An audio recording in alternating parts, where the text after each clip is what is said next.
Welcome, ladies and gentlemen, to Truth on the Tracks on March 6th, 2017. I'm Brandon Turbeville, your host. Tonight we're going to talk about a wide variety of subjects, of course, including the Syrian crisis. We're going to talk about some domestic stuff as well. But for those of you who are joining us here tonight for the first time, I'd like to encourage you to catch Truth on the Tracks here every Monday night at 9 p.m. Eastern Standard Time here at ucy.tv.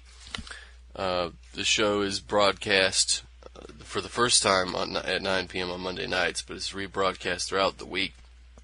It's also rebroadcast on a number of other networks and websites that's picking up more and more steam as we go along.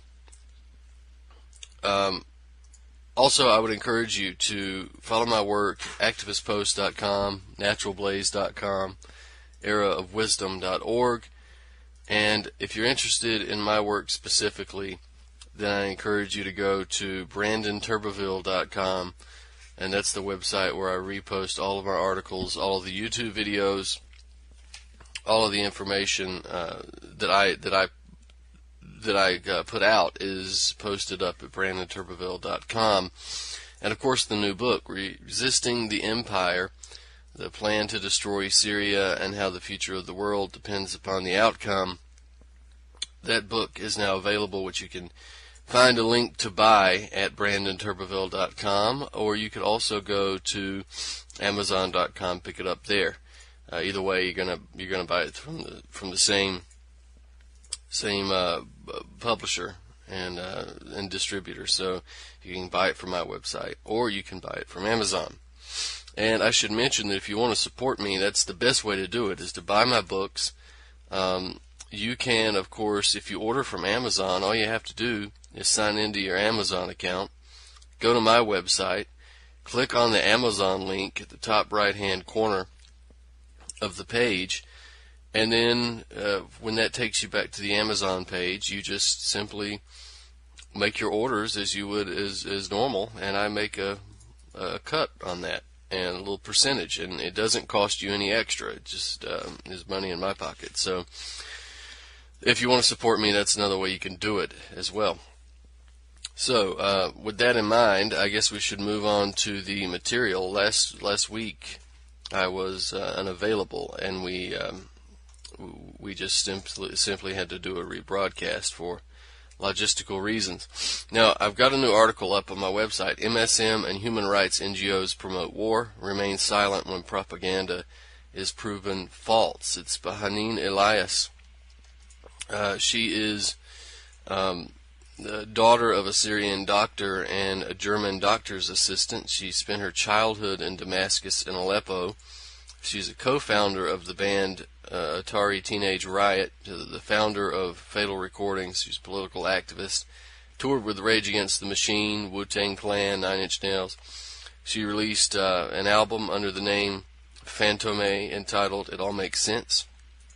She's released 13 albums as a solo artist, and she's written a number of articles for BrandonTurbeville.com. So I'd encourage you to go check them out. And the last one was posted on February 8th of this year.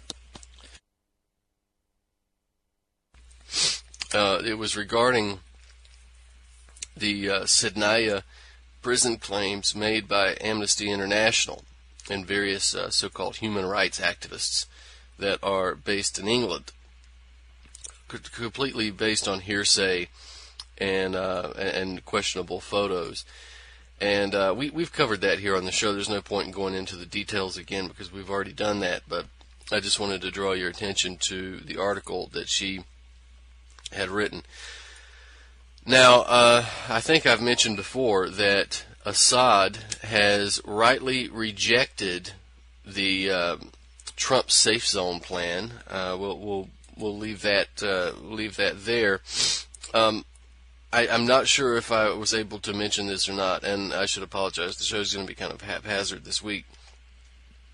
But the Western media did an interview with Bashar al-Assad. This was an interview done with Yahoo News, and how they got the first option to interview Assad is beyond me, but they did, and this was an interviewer who was attempting to goad Assad into contradicting himself. He was attempting to drum up the continued Russian hatred, drum up the continued claims of crimes against humanity by the Assad government.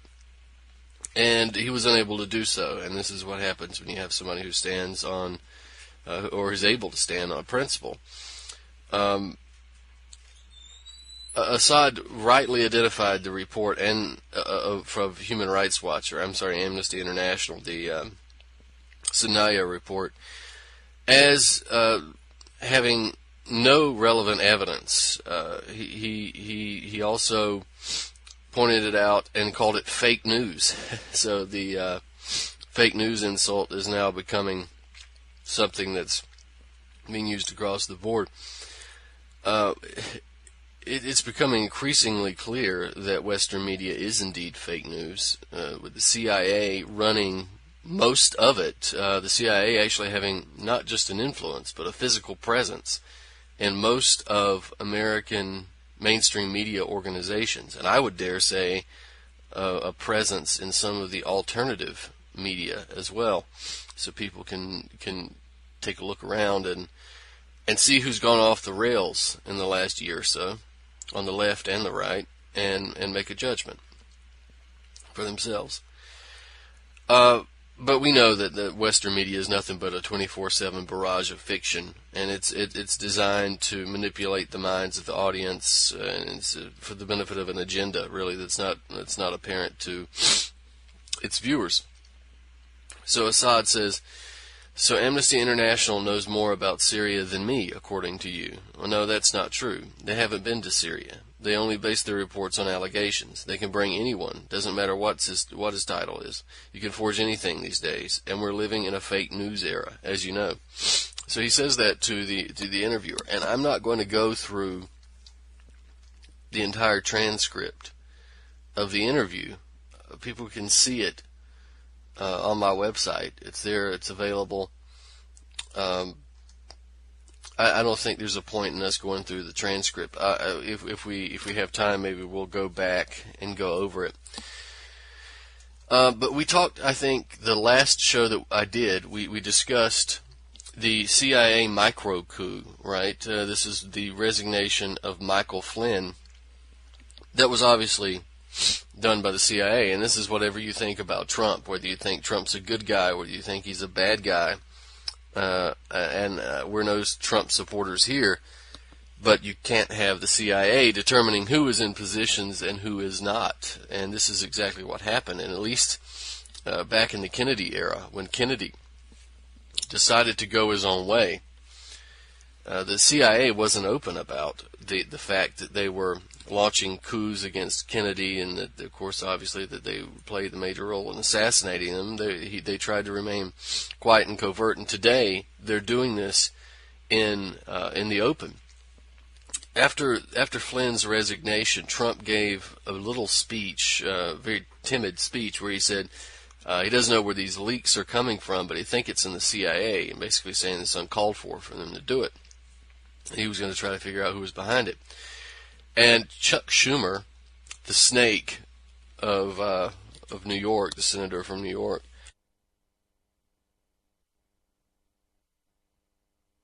he gets on TV in an interview, and he says, I'd be very very careful about threatening the CIA, because these guys. He actually says intelligence community, because these guys have 6 ways from Sunday at getting back at you. So what Senator Schumer is saying, we have a Democratic senator saying to the President of the United States to know your place, basically. He's saying that you don't challenge the intelligence community, or they will do something to get back at you, and they'll do something very effective and very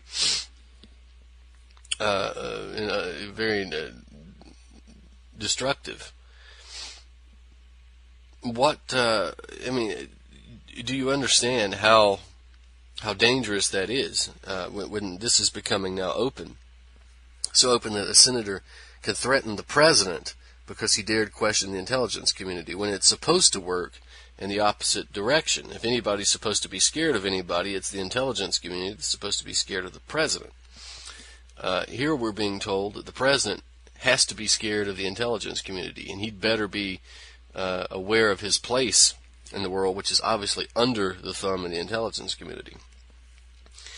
And I said the last show we did 2 weeks ago, I said, if Trump really wanted to fight this, what would he do? Well, he wouldn't come out and give timid speeches. He would come out and direct his attorney general, who's now under fire, by the way, and we'll talk about that. He would direct his attorney general, the Justice Department, to immediately indict John Brennan, to immediately take the former CIA director to jail. And because we know that it was John Brennan and a couple of others in the intelligence community that were involved in the surveilling of Michael Flynn's conversation. And we know that James R. Clapper, who was the director of national intelligence, was involved in this as well. And they are actually telling Trump that Flynn had put himself in a compromising position, and he didn't. But these were the guys that were pointing out all this information, so they had the information. So the question is, where did you get it? Did you surveil Michael Flynn, or did someone underneath you surveil Michael Flynn? Regardless, you know where you got the information. And if Trump were actually smart, he would immediately indict John Brennan and James Clapper and remind them that for the last 16 years, the United States has been passing legislation to shred the Bill of Rights, to shred the Constitution, to allow enhanced interrogation, to allow the evisceration of the idea of a free and fair trial, to allow for indefinite detention. All these things have been passed when it comes to national security in a state of war. If Trump were smart, he would remind them that he has all kinds of authority under the new post 9/11 United States government, and he would inform them that they were going to tell him who was behind these leaks, who leaked it, who surveilled Flynn, who passed that information on, or they would never see the light of day again. If he was smart, that's what he would have done. Now, I'm not saying he should actually not let them see the light of day or should actually torture. I'm saying that if he was smart, he would have immediately dragged these guys into a jail cell and sent a message that the president was actually the president. But instead, what does Trump do? He comes a day after the little micro coup, and he says that it's time for Russia to give Crimea back to Ukraine. We have Press Secretary Sean Spicer saying, President Trump has made it very clear that he expects the Russian government to de-escalate violence in the Ukraine and return Crimea. Crimea was taken by Russia during the Obama administration. Was Obama too soft on Russia? Was a tweet by Trump. And then, of course, we had the senile warmonger John McCain, who's well known for abandoning U.S. POWs in Vietnam and supporting every single military action ever put on the table, including supporting actual terrorists. He joined a chorus of war fervor urging Trump to give lethal defense assistance to Ukraine and keep sanctions on Russia. Again, instead of kowtowing to the anti-Russia deep state coup, why isn't John Brennan and James Clapper in jail, and in addition, why isn't John McCain in jail?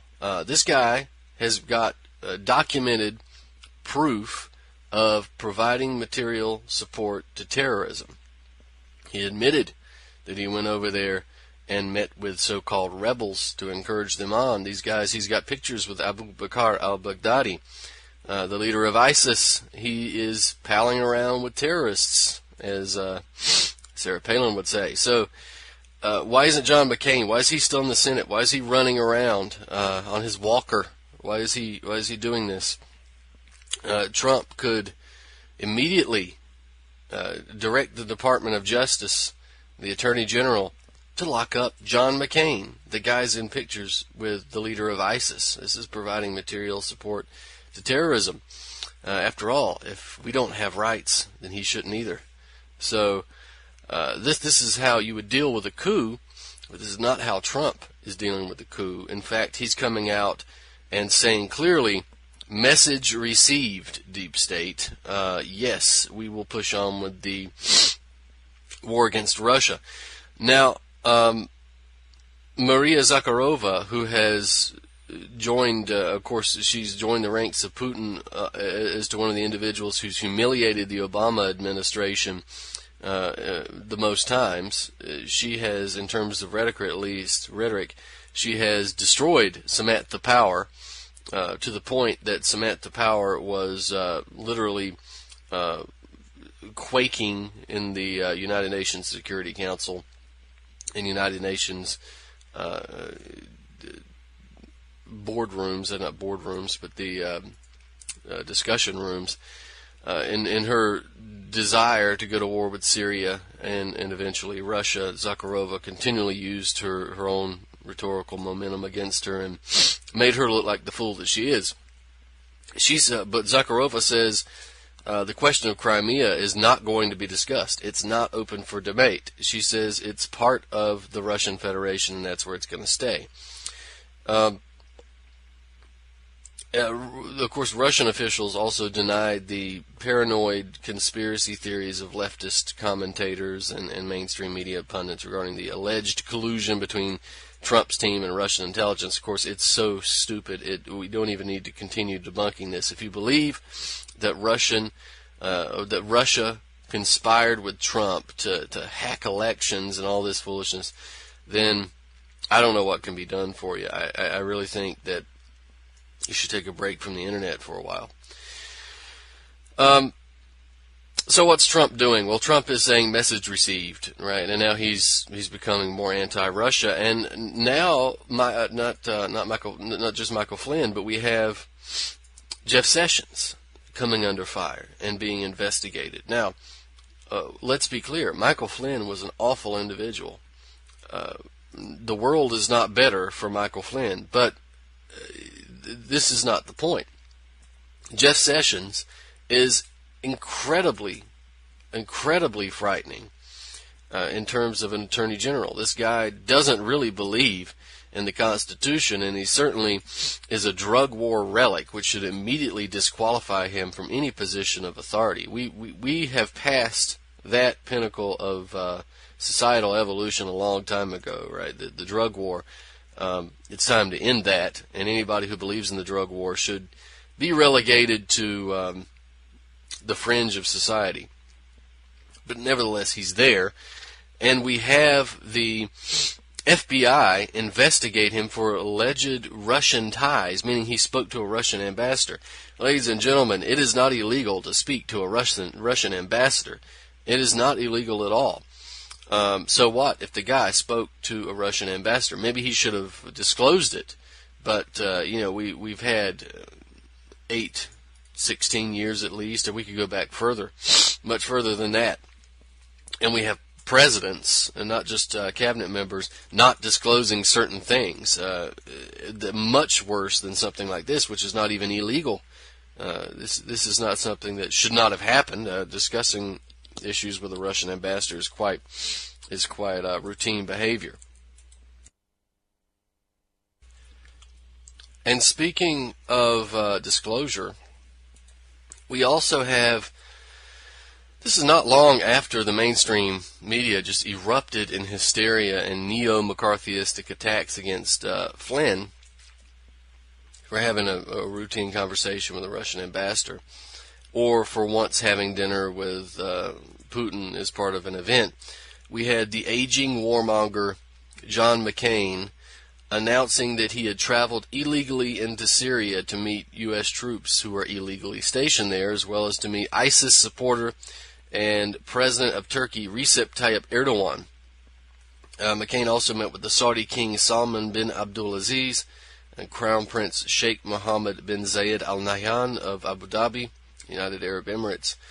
He met with Kurdish fighters on the ground in Syria as well. He did this.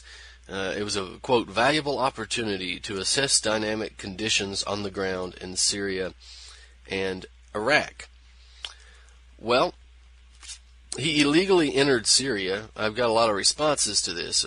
How did he illegally enter Syria? Well, you weren't invited into the country. You didn't follow the legal rules for entering the country. You didn't have a visa. That's called illegally entering Syria. Did he meet U.S. troops there? Yeah, but they're illegally in Syria because it's a violation of international law for them even to be there. It's a war of aggression. So it's illegal. He also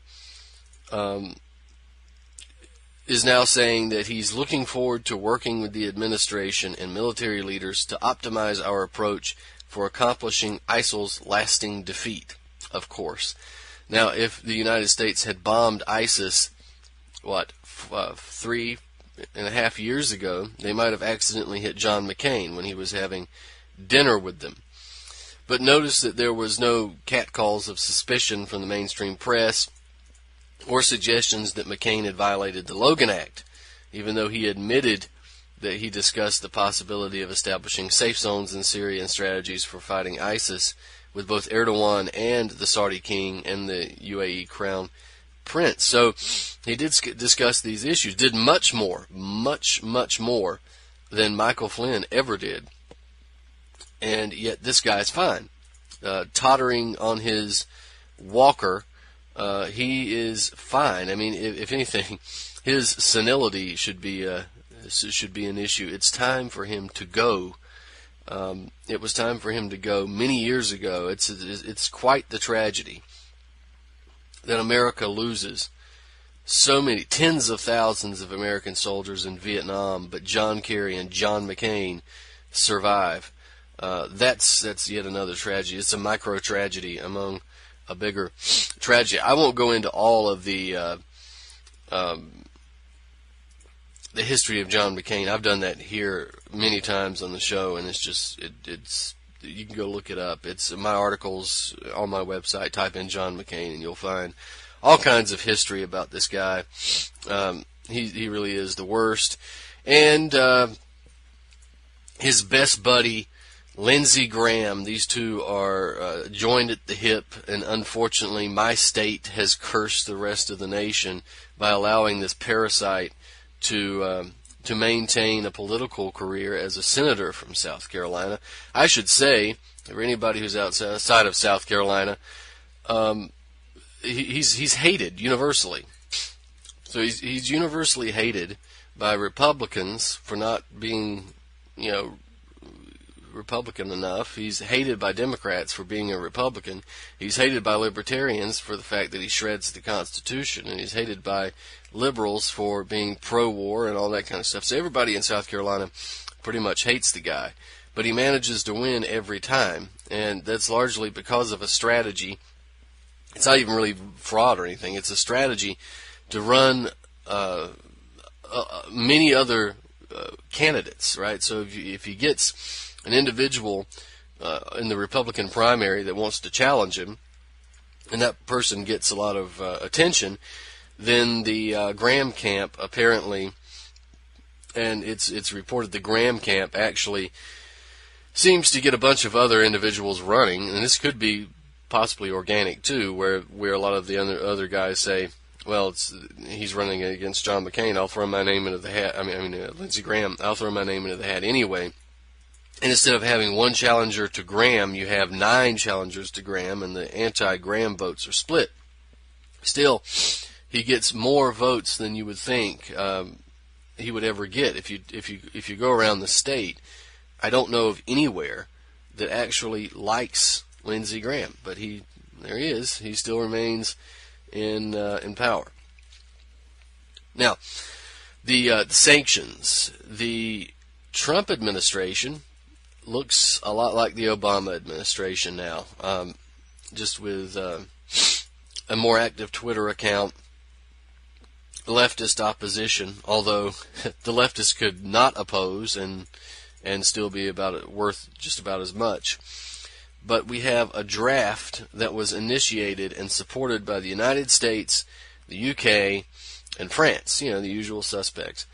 A plan being put forward to impose new sanctions on the Syrian government in the form of a ban on all shipments of helicopters to the army or the government. And of course, this is a sanction on Syria, but it's aimed at the Russian support for Syria. It included sanctions on a number of Syrian officials and government institutions that are allegedly involved in chlorine attacks. The draft resolution, it received 9 votes, which was the minimum necessary for passing a resolution. But the Russians and the Chinese, as well as the Bolivians, the Russians and the Chinese vetoed, the Bolivians voted against it. Egypt, Kazakhstan, and Ethiopia abstained. So, the coalition of Western powers who submitted the draft used these dubious claims by the OPCW, UN Joint Investigative Mechanism, that attempted to blame the Syrian government for dropping chlorine bombs on civilians from helicopters. But that report, it was shoddy investigation, to say the least. It relied mostly on witnesses, and these witnesses were cherry-picked by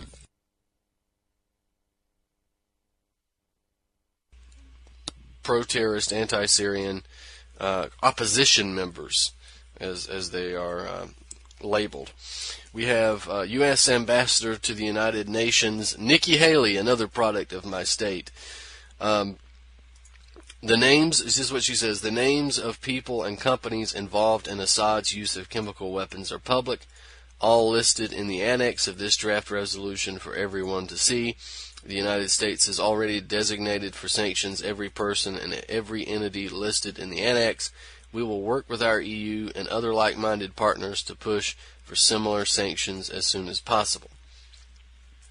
And then we had the Russian Foreign Ministry responding by saying that the draft resolution was obviously a cynical political move designed to split the UN Security Council and scuttle negotiations, and not have any real results except that it would harm the international fight against terrorism. This is what the ministry says.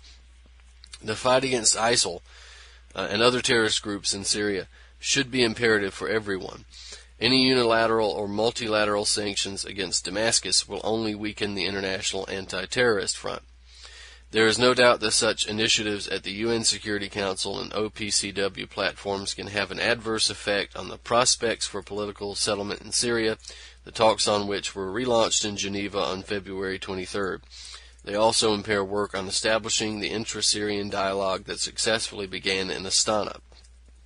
Russia has put forward these arguments during the consultations on the draft resolution over the past few months. Nevertheless, the Western trio, deliberately and evidently with provocative aims, has gone as far as to split the UN Security Council and to inject a draft, knowing beforehand that it was unacceptable for Russia, and not only for it, and so would be vetoed. Along with this, the co-authors of the document were dodging by any means from the search for compromise solutions. Actually, their goal was not to find effective and mutually acceptable solutions, but to polarize attitudes and aggravate the situation. The ministry also expressed gratitude for the countries, quote, realizing that such actions are inappropriate and untimely, and correctly evaluating the terrorist threats emanating from that region, including its chemical component, deemed it necessary to vote against or disagree with this harmful initiative. And we also have Russia's Deputy Permanent Representative to the UN, Vladimir Safronkov, stating that the United States and the other two powers have embarked on a strategy of confrontation. He says, despite our consistent appeals, The author chose a politically motivated path, leading to confrontation and adding complexity to the situation, including on our Security Council platform. They opted for deliberately heating up tensions, being well aware from the very start that this initiative has no chance of being approved at the Security Council. They also said that Russia had no other choice but to block the passing of this resolution, the sanction list of which is copied from the analogous American list approved at the start of this year by the previous U.S. administration. So, if anybody out there thought that Donald Trump was going to bring a more rational approach to foreign policy, even when it comes to Syria and Russia, we now see that signs are pointing in the opposite direction, and the Trump administration, or should we call it the Trump regime, is sending clear signals it's going to be just as anti-Russia and focused on the destruction of Syria as the previous administration. So we can be it's reasonable, it's admirable to hope for the best, but there does come a time when you have to admit that certain ships have sailed and that the best is not to come. And when that time arrives, you have to be active in ensuring that the best does in fact happen, despite all the obstacles and the disappointments that have prevented positive change. And if you've been fooled, you have to admit that you've been fooled. It seems that many Trump supporters are going to have to go through a difficult process of admission and re-examination in the coming weeks and months, but it's better sooner than later. So we are encouraging you to do that if you were a Trump supporter. Now let's talk about this other article that we just did recently, the discussion of a 1983 CIA document, which I've written about, and I encourage people to go check out. Remember, we have Seymour Hersh discussing the plan to destroy Syria back in 2007. We've seen the war against the people of Syria is an example of seamless transition. The plan to destroy Syria didn't actually begin with Obama. It began with the Bush administration. So we've seen this begin, gestate in the Republican administration, take full fruition in the Democratic administration, and continuation in the Republican Trump administration. So seamless transition. And we know that Hersh wrote about this issue in his article in 2007. And he says, to undermine Iran, which is predominantly Shiite, the Bush administration has decided, in effect, to reconfigure its priorities in the Middle East. In Lebanon, the administration has cooperated with Saudi Arabia's government, which is Sunni, in clandestine operations that are intended to weaken Hezbollah, the Shiite organization that is backed by Iran. The U.S. has also taken part in clandestine operations aimed at Iran and its ally Syria. A byproduct of these activities has been the bolstering of Sunni extremist groups that espouse a militant vision of Islam and are hostile to America and sympathetic to Al-Qaeda. Extremist groups that espouse a militant vision of Islam and who are hostile to America and sympathetic to Al-Qaeda. Well, that's the definition of the so-called rebels that were turned loose on Syria in 2011. And the fact that both Iran and Hezbollah, who are natural enemies of Al-Qaeda and radical Sunni groups, are involved in a battle against ISIS and other related terrorist organizations, it proves the accuracy of the article by Hersh on a number of other levels. But I want to continue reading from Hersh, rather long quote from Hersh about this, but it's important. And remember, this was written and published in 2007.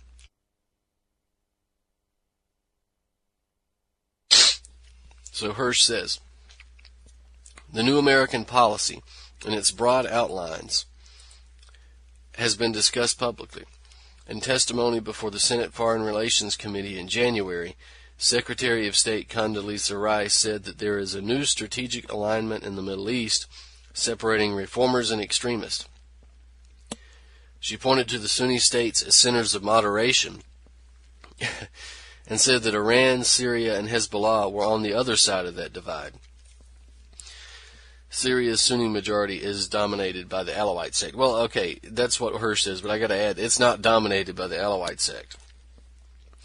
The Syrian government is secular.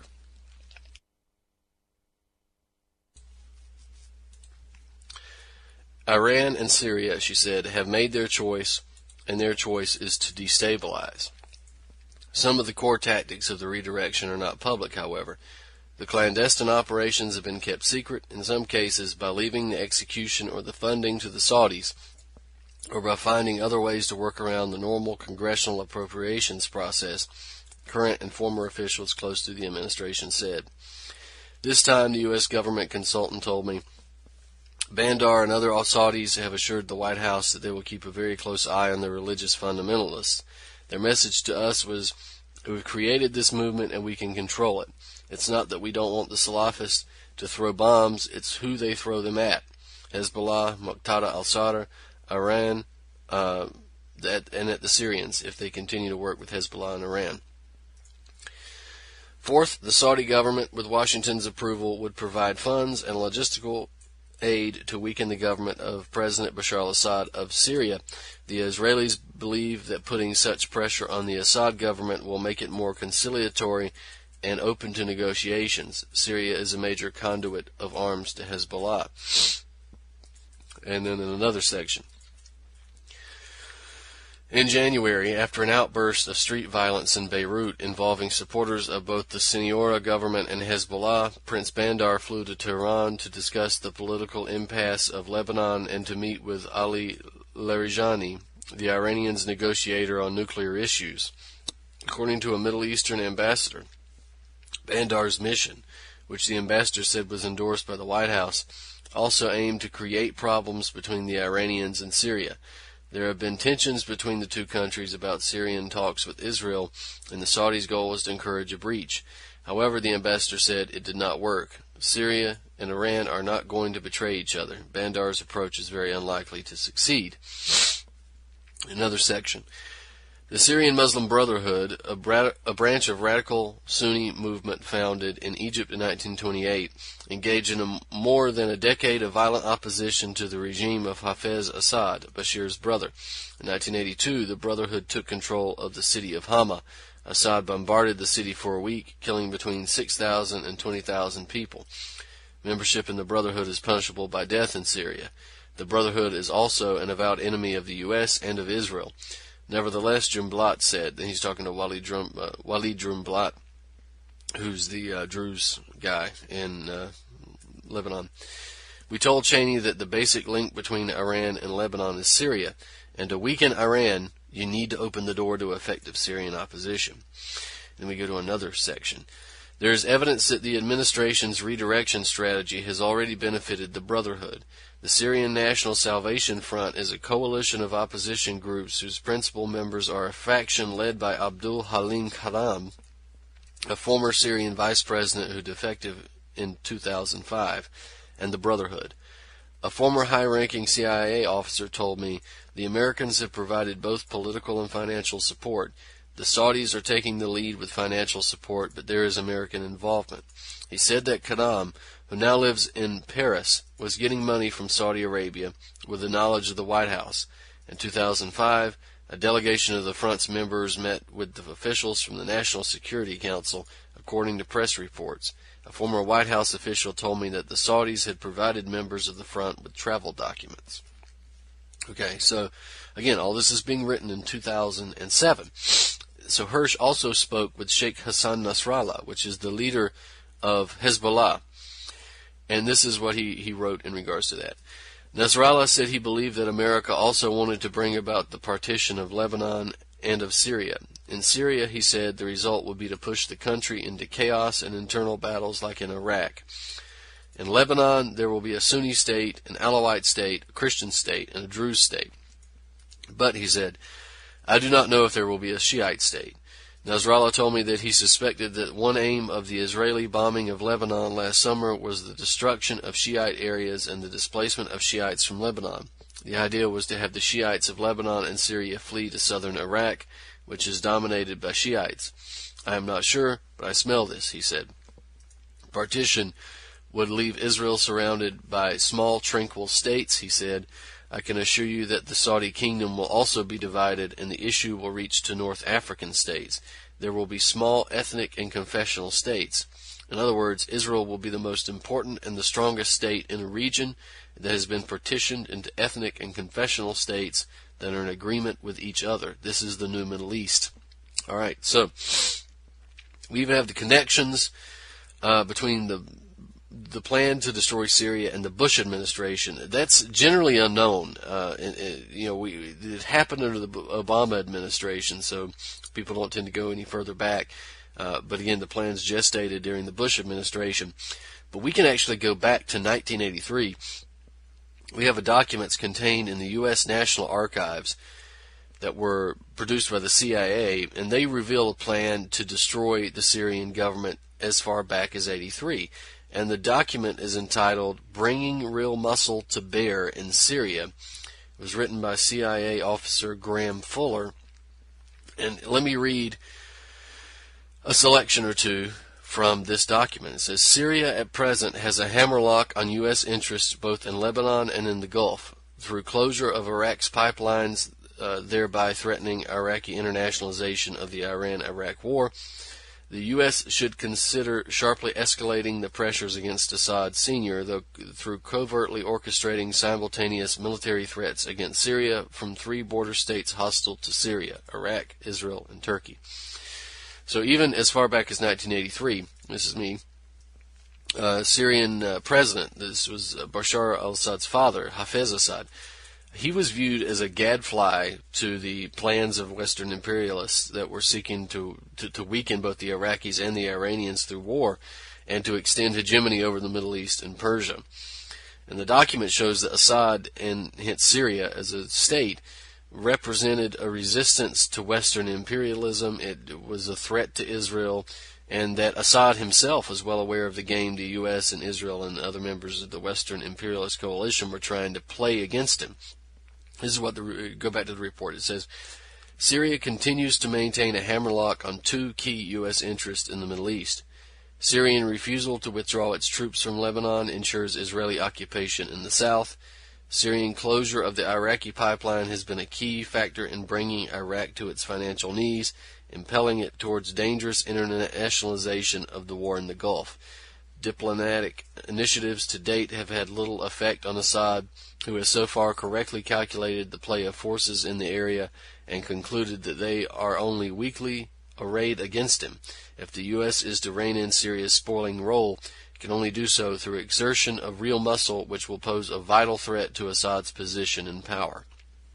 So, Fuller then writes about a plan that he has and that is being recommended by the CIA to counteract this. It says, the U.S. should consider sharply escalating the pressures against Assad through covertly orchestrating simultaneous military threats against Syria from 3 border states hostile to Syria: Iraq, Israel, and Turkey.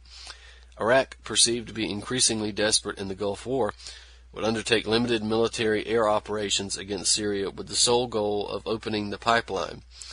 Although opening war on a second front against Syria poses considerable risk to Iraq, Syria would also face a 2-front war since it is already heavily engaged in the Bekaa, on the Golan, and in maintaining control over a hostile and restive population inside Syria.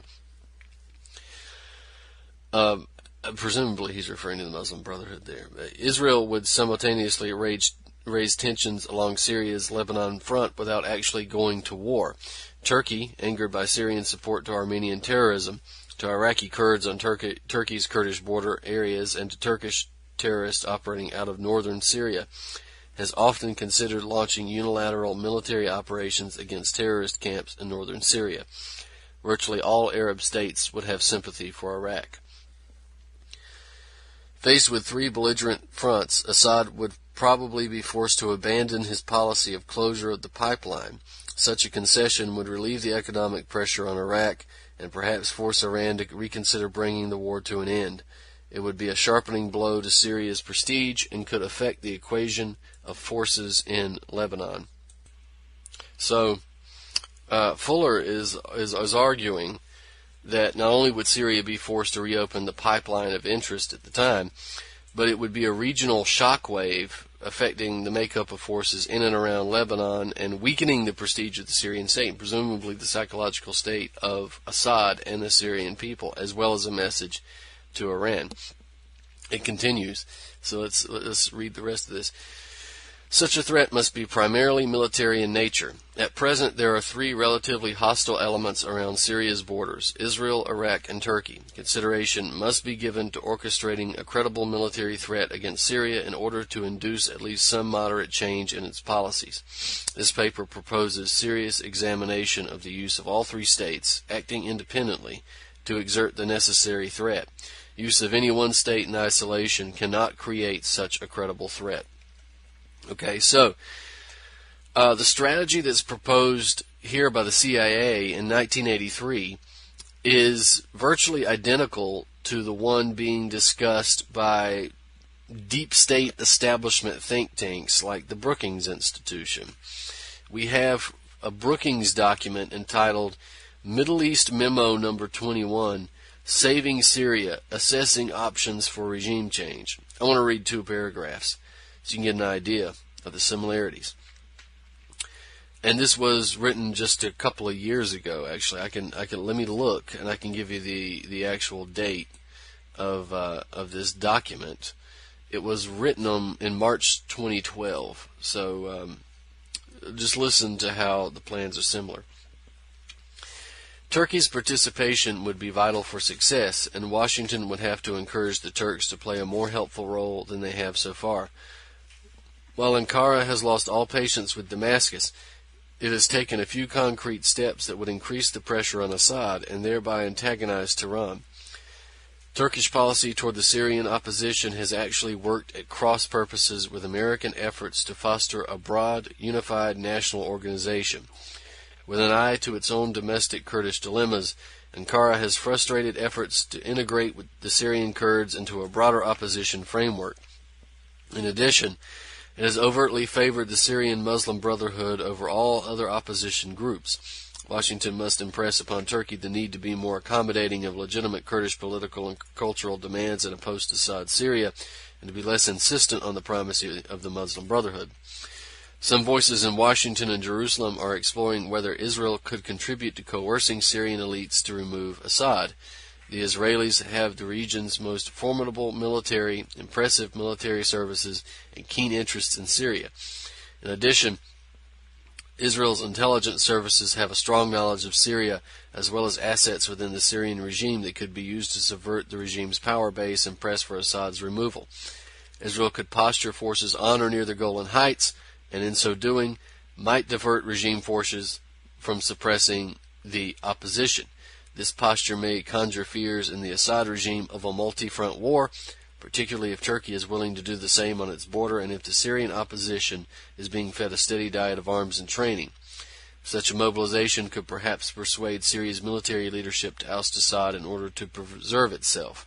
Advocates argue this additional pressure could tip the balance against Assad inside Syria if other forces were aligned properly. So, note that they're talking about a multi-front war between the opposition, Turkey, and Israel. Now, they're not in Syria's not in conflict with Iraq. Iraq was destroyed in 2003, but Western Iraq does house the Islamic State, right? So there is the attack coming from Syria's east. This plan is not just being discussed for 3 decades, it's being implemented. And you can clearly see that by the fact that Israel launches airstrikes against the Syrian military on a routine basis. Turkey continues to funnel ISIS and related terrorists into Syria through its own territory, and ISIS continues to present the Eastern Front militarily. And as a result, the multi-front war that was envisioned and written about by the CIA in 1983 and then discussed by Brookings in 2012 has now come to fruition, and it's in full swing right now in Syria. The trail of documentation in a manner in which we see this overarching agenda of world hegemony on the behalf of corporate finance Syria interest has continued apace regardless of party, and it's continued seamlessly through Republican and Democrat administrations. And it just goes to show that changing parties and personalities does nothing to stop the onslaught of imperialism, of war, of destruction being waged across the world today, and in earnest ever since 2001, really. But changes like that only make adjustments to the appearance and presentation of a much larger communo-fascist system that is entrenching itself by the day, and not just overseas, by the way. It's entrenching itself here in the United States as well. Now, I guess we've got a few more minutes left, and I would like to mention a couple of other things in terms of the Trump administration, looking like the previous administrations. We have White House spokesman Sean Spicer saying that Trump administration officials have been looking at greater enforcement under a Trump presidency of drug laws. When asked about the Trump administration's position regarding the legalization of marijuana, we have Spicer saying there's a difference between medical marijuana and recreational marijuana, and I think when you see something like the opiate addiction crisis blossoming in so many states around this country, the last thing we should be doing is encouraging people. There is still a federal law that we need to abide by in terms of recreational marijuana and other drugs of that nature. When asked a follow-up question about that, Spicer said, that's a question for the Department of Justice. I do believe that you will see a greater enforcement of it. So we're looking at the potential ramping up of a drug war for people who consume marijuana for recreational or medical purposes. This is what many pro-marijuana activists feared when Trump nominated that worthless joke Jeff Sessions to be Attorney General. Of course, on the campaign trail, Trump suggested that he might leave marijuana legalization up to the states, but as with all presidential candidates, he's in office now, so it's now on with the drug war. What we have here, the idea, I quickly want to point out Sean Spicer's stupidity here. There's the difference between medical and recreational marijuana. Well, not at the plant level, there's not. It's the same thing. But, yeah, there is a difference between somebody using marijuana just to get high and someone using it to cure an illness. Rational people don't care what you're using it for. People who respect individual rights, as we're reminded every 5 minutes in this country, we're supposed to be a free country. It's so free we have to be reminded every 5 minutes that if you want to get high, smoke a plant, that you're able to do so. Now, the opiate addiction crisis, he's linking opiate addiction to marijuana. Is Sean Spicer an idiot? That is the next question we have to ask. Marijuana, I'm sorry, is not an opiate. It's just not. It's not addictive. You can't get addicted to marijuana. I know Lady Gaga said she got addicted to marijuana, but this is a professional victim. Anything bad that could happen has happened to Lady Gaga. That's why she's so successful. Millions of albums sold and constantly on TV and basically realized all of her dreams, but it's been every obstacle. Marijuana addiction, which she referred to as marijuana cigarettes, which I don't think anybody below the age of 50 would ever refer to marijuana as, if you've ever smoked it. It's marijuana cigarettes. Maybe she should call it reefers. Maybe Lady Gaga was addicted to the reefer, since we're going back to the 50s. But enough about her. As far as I know, in states where marijuana has been legalized, opiate addiction has actually decreased. So that is something that Spicer perhaps should look at before he makes a fool of himself anymore. I'm sure Jeff Sessions, we heard Jeff Sessions say that he doesn't like marijuana and the country is not better when other people are smoking it, and all of that foolishness. Again, the country is not better for people who are clean-cut in suits like Jeff Sessions. This is what is putting the country in the toilet. Jeff Sessions and his ilk.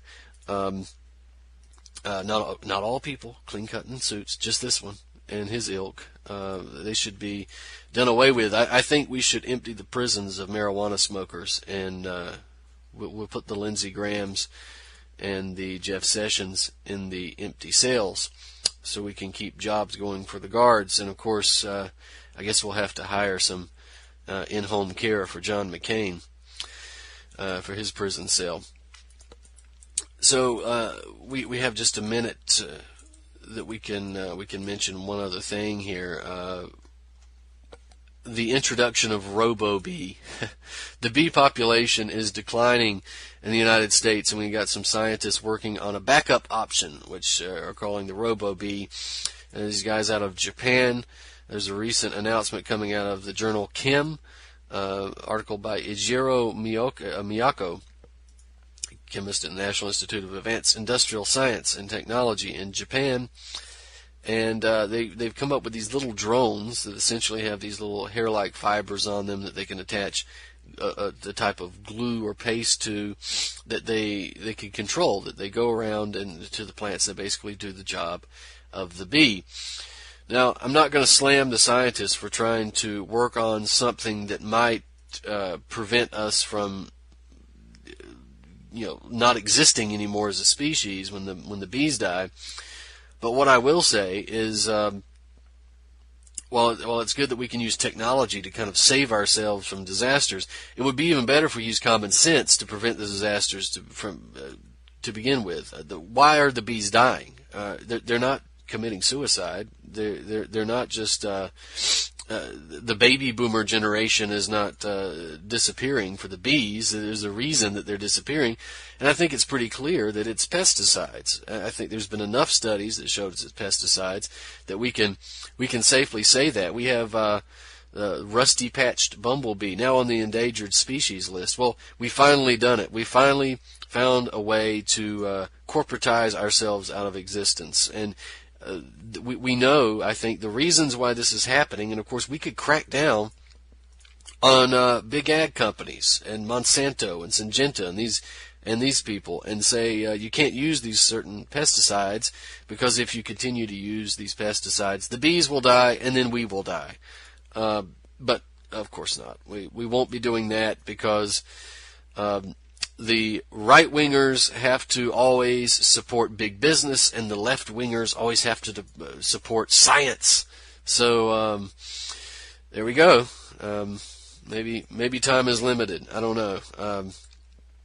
So we should also, I don't think we have time to discuss this, but we'll get into this next week. There was a series of focus groups coming out of the University of Adelaide in Australia, determining how they could better market GMOs, fluoride, and vaccines, I'm not making this up, to women, and why women weren't necessarily buying the safety of GMOs. They had to figure out the best way to market to them. And we'll talk about that, because they think they've figured out a way. And we'll talk about that next week when we have more time. And of course, we'll be following up on some other things. So, ladies and gentlemen, this has been Truth on the Tracks. I'm Brandon Turbeville. We'll see you next week. They told us to pack up our bags and head south. They said that the luck of the Irish ran out. They told us they burned down our farms and our stores. They cursed us for cowards and our wives for whores. Our rugged John was out prowling the fields. A group of army Yankees rode up on his heels. They never gave him a chance to throw steel. Fired at him till his young body lay still. The cries of our mother rang out through the land as the blood of our brother dried up on the sand. We knew it was time to make our final stand. To wrap the